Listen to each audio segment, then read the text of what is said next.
narito na ang ating pinakahuling update sa binabantayan nating bagyo na si Goring na lumakas pa nga lalo at ngayon na nasa super typhoon category na dahil nga po nananatili ito sa karagatan.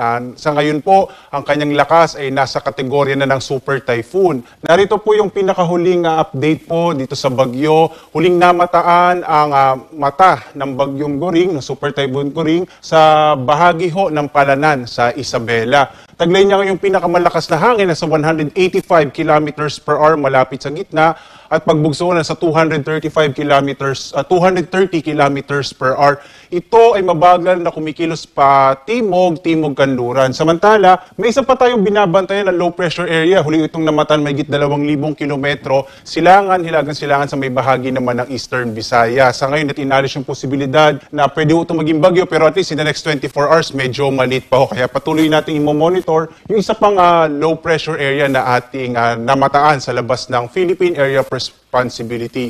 Samantala naman, maliban sa bagyong Goring o Super Typhoon Goring, patuloy na umiiral, partikular na sa bahagi ho ng kanlurang Luzon, ng kanlurang Visayas, itong southwest monsoon o hanging habagat. Kaya in general, inaasahan natin ngayong araw, malaking bahagi ho ng Luzon at Western Visayas ay makararanas ng maulap na kalangitan na may mga pag-ulan. Yung concentration ho ng mga pag-ulan natin, lalo na sa malapit ho sa bagyo, sa may eastern section ng Northern and Central Luzon, at gayon din sa may western section ng Luzon. So asahan ho natin at least maulap na kalangitan at malaki yung tsansa ng mga pag-ulan. Sa ibang bahagi ng bansa, sa Mindanao at sa Eastern and Central Visayas, mga isolated rain showers and thunderstorms naman yung mararanasan. Narito yung latest track ng bagyong si Goring. Makikita ho natin, unti-unti na pong kumikilos patimog kanluran nga itong bagyo at inaasahan nga natin na ngayong araw hanggang bukas na madaling araw ay magbabago na ito ng direksyon mula ho sa south-southwest, kikilos na ito pa bahagi naman pa east at eventually po magno-northeast na itong bagyo na to. Itong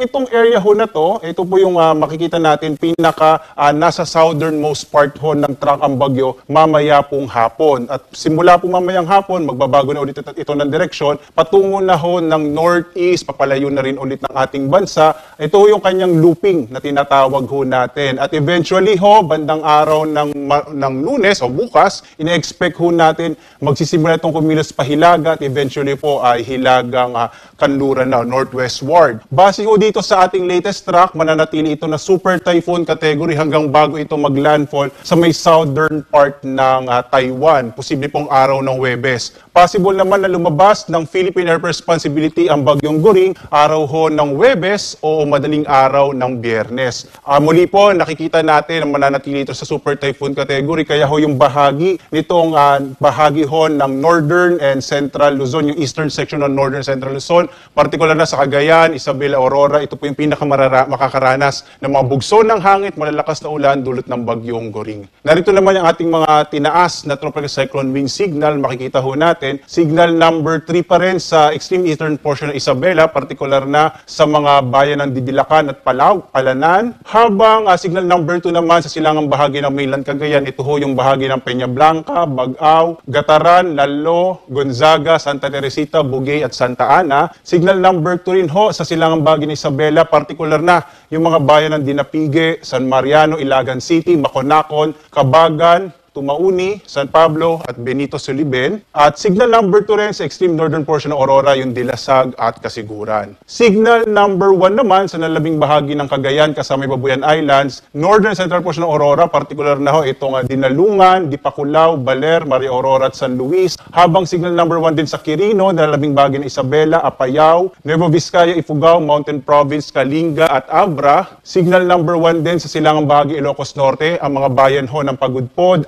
Adams, Bintar, Carasi, Nueva Era, Bana, Marcos, Dingras, Solsona, Pidig, Dumalneg at Banggi. Gayon din ho sa Benguet, sa Bocod, Bugias, Kabayan, Bankayan at sa northeastern portion ng Nueva Ecija, partikular na yung mga bayan ho ng Karanglan, Pantabangan, Bongabon, Gabaldon, Laur, Rizal at sa mga isla ho ng Polillo at Calaguas Island. Sa mga lugar ho kung saan nakataas yung ating mga tropical cyclone wind signal, asahan ho natin yung mga pagbugso ng hangin at mga malalakas na pag-ulan, lalo na ho ho, kung saan nakataas yung signal number 2 at signal number 3 sa mga kababayan natin, iba yung pag-ingat yung kinakailangan at kung maaari pong lumikas, lalo na sa mga lugar kung saan madali pong bahain o bigla pong gumuguan lupa, mainam po na tayo ay lumikas na. No? At samantala ho, ito yung mga lugar kung saan inaasahan natin magkakaroon ng malalakas na mga pag-ulan dulot ng bagyong si Goring. Asahan ho itong partikular na yung Isabela, Cagayan, Ilocos Region at malaking bahagi ho ng Cordillera, kasama din yung lalawigan ng Aurora. Asahan ho, magiging malakas yung mga pag-ulan na mararanasan sa araw na ito, dulot ng bagyong si Goring. Samantala, maliban nga ho sa bagyong Goring, umiiral din yung southwest monsoon. Kaya ngayong araw, ang habagat ay magpapaulan sa malaking bahagi ng Zambales, Bataan, Occidental Mindoro, Cavite, Batangas, hilagang bahagi ng Palawan. Ito ho yung kasama yung Calamian, Cuyo